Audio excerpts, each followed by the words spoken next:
नमस्कार, आप देख रहे हैं न्यूज प्लस 21। मैं हूं आपके साथ ललिता चक्रधारी। राजधानी रायपुर में शादी के महीनों में एक बार फिर चोर गिरोह सक्रिय हो गया है। ये मामला है मंदिर हसौद थाना इलाके में स्थित सिब्बल फार्म्स का, जहां रियल एस्टेट कारोबारी प्रशांत नाग के बेटे अनीश की शादी के दौरान चोर गैंग ने दबिश देकर स्टेज से ही लाखों रुपए नकदी सहित सोने के जेवर पार कर दिए। ये एक्सक्लूसिव फुटेज आप देख रहे हैं न्यूज प्लस 21 के साथ, जहां चोर साफ तौर पर रेकी करते नजर आ रहे हैं। एक और जहां प्रशांत अपने परिवार के साथ फैमिली फोटो निकाल रहे हैं, उसी दौरान पीछे छुपकर खड़ा चोर मौके की तलाश में आसपास के लोगों पर नजर रखता है, जिसने मौके मिलते ही नकदी और जेवर से भरे बैग को चोरी कर फरार हो गया। इस मामले में अधिक जानकारी के लिए हमारे संवाददाता कुणाल राठी बने हुए हैं। जी कुणाल, बताएं, ये एक्सक्लूसिव सीसीटीवी फुटेज निकल कर सामने आया है, क्या है पूरा मामला? जी, ये पूरा मामला जो है मंदिर हसौद थाना इलाके के सिब्बल फार्म का है, जहां पर शिवानंद नगर खमतराई निवासी रियल एस्टेट कारोबारी है प्रशांत नाग। उनके बेटे अनीश की सोमवार को शादी समारोह था और इसी दौरान जब वो फैमिली फोटो क्लिक करा रहे थे तो उनके नकदी और जेवर से जो भरा बैग था, जो स्टेज पर ही था, वो चोरी हो गया। बाद में जब सीसीटीवी फुटेज का आकलन किया गया, साथ ही जो फोटोग्राफी और वीडियोग्राफी वहां पर कर रहे थे जो युवक थे, उन्होंने जब अपने ड्रोन कैमरे से जो शूट किए हुए फुटेज है उसको खंगाला, तो इसमें चोर जो है वो साफ तौर पर नजर आ रहा है कि वो बहुत देर तक रेकी कर रहा था, मौके की तलाश में था। उसने अपने गैंग के अन्य सदस्यों के साथ ही पूरे परिवार पर नजर रखी हुई थी और मौका पाकर उसने जो नकदी से भरा पूरा बैग था जिसमें सोने के जेवर भी थे, उसे लेकर के वो मौके से फरार हो गया। जी, पुलिस किस तरीके से मामले की जांच कर रही है कुणाल? जी,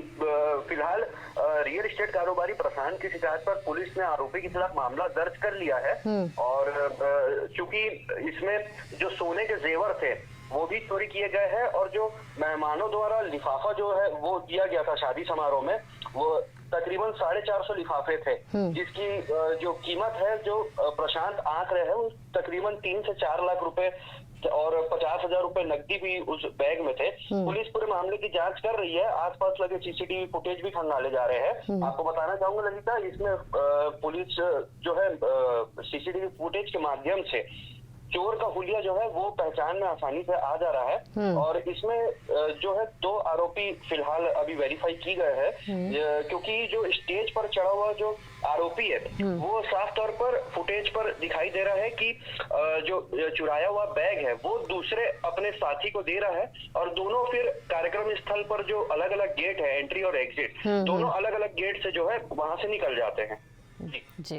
जी कुणाल, जैसा कि आपने बताया कि पूर्व में भी इस प्रकार की घटनाएं राजधानी में आयोजित शादी समारोह में हो चुकी है, क्या उन मामलों में पुलिस ने आरोपी को गिरफ्तार कर लिया है? जी, आपको बताना चाहूंगा कि ये जो है अंतरराज्यीय जो गैंग है इनका, ये बहुत ही प्रोफेशनल तरीके से इस पूरी चोरी की घटना को अंजाम देते हैं। शादियों की जो दावत रहती है उसमें सूट बूट पहनकर ये शामिल हो जाते हैं और महंगे तोहफे गहने जो है ये चोरी करते हैं। पूर्व में भी इस प्रकार की घटना उसी कार्यक्रम स्थल से सामने आई थी, जिस पर पुलिस ने जो है मामला दर्ज कर जब जांच चालू की थी तो पुलिस को मुखबिरों के माध्यम से और ये पता चला था कि मध्य प्रदेश के राजगढ़ जो जिला है वहां का ये गैंग है और ये सांसी कड़िया गैंग के जो है सदस्य रहते हैं, जो देश भर में घूम घूम करके अलग अलग शादी में जा करके अच्छे कपड़े पहन करके उस शादी में शामिल होते हैं और मौका देख करके जो है कोई अपना उनका हुलिया नहीं पहचान पाए, कोई ये नहीं जान पाए कि वो किस नियत से वहां पर आए हैं, इसलिए वो सूट बूट पहनते हैं, अच्छे कपड़े पहन कर जाते हैं और मौका देख करके जो महंगे गहने रहते हैं, जेवर रहते हैं और नकदी रहते हैं, उसको लेकर के फरार हो जाते हैं। पुलिस ने इस मामले में पिछले साल 18 वर्षीय युवक जो ऋतिक छायल है, इसको मध्य प्रदेश के राजगढ़ जिले के पचोर से गिरफ्तार किया था और क्योंकि पुलिस को इस मामले में सफलता मिली थी और इस बार भी आशंका जताई जा रही है कि ये जो पूरा गिरोह है वो सक्रिय हो चुका है और राजधानी रायपुर में जो इस प्रकार की घटना को अंजाम दी गई है, इसके तार कहीं ना कहीं मध्य प्रदेश के राजगढ़ जिले से जुड़े हुए होने की आशंका जताई जा रही है, जिस पर पुलिस मामले की विवेचना कर रही है। जी, बहुत बहुत धन्यवाद कुणाल आपका। तो ये देख रहे हैं आप, रियल एस्टेट कारोबारी की बेटे की शादी में हुए चोरी का exclusive CCTV footage news plus 21 आपको सतर्क करता है कि शादी समारोह में शामिल होने वाले लोग अगर संदिग्ध नजर आए तो तत्काल इसकी सूचना पुलिस को दे दे और उचित कदम उठाए। फिलहाल लगातार अपडेट रहने के लिए बने रहिए न्यूज प्लस 21 पर, आपके हक की बात।